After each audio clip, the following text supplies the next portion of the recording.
День невезения сегодня для любителей оставить машину в центре. Но не для всех, а для тех, кто бросает авто в неположенном месте и скрывает номер. 40% буквально перекрыты номера, и остальная часть уже начинает снимать госномера. Почти каждый второй водитель в центре – нарушитель. Такова статистика. Исправить ее пытается ДПС. Взяли ситуацию в прямом смысле в свои руки. Где лишнее уберут, где и тряпкой протрут. Чтобы фото и видеофиксация проходила, и, соответственно, люди оплачивали штрафы, от которых они уклоняются.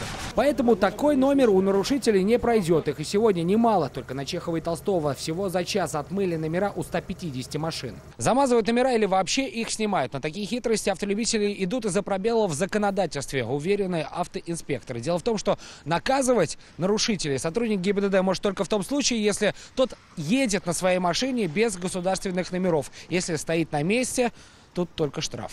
Мы разрабатываем эти моменты, и в дальнейшем будет еще суровое наказание, и особенно для тех, кто именно прячет свои госномера в багажник, снимает. А если нет номеров, да, вот с этими машинами? Пока в данный момент на разработке все. Сперва фиксировать все машины, которые стоят, маршрут патрулирования. А эта машина следует как раз за инспекторами. Она-то и фиксирует уже готовые, чистые номера. Фотографии отправляются прямиком в ГИБДД, а квитанция со штрафом к нарушителю. Есть такие нарушители, которые стоят бесполезно.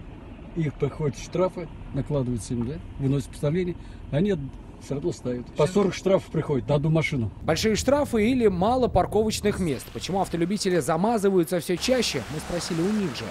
Просто не хотят платить за платную парковку, скорее всего. Не надо нарушать, если нарушаешь, нужно понятно, что ты несешь ответственность и платишь деньги за это. Наверное, за штраф. Потому что 2500, а поставить негде машину. Вообще. Бесплатных парковочных мест не хватает, а платные, люди хитрят, наверное, экономят на этом.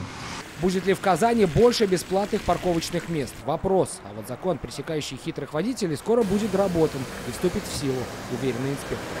Сергей Хайдаров, Лидия Романов, ТНВ, Казань.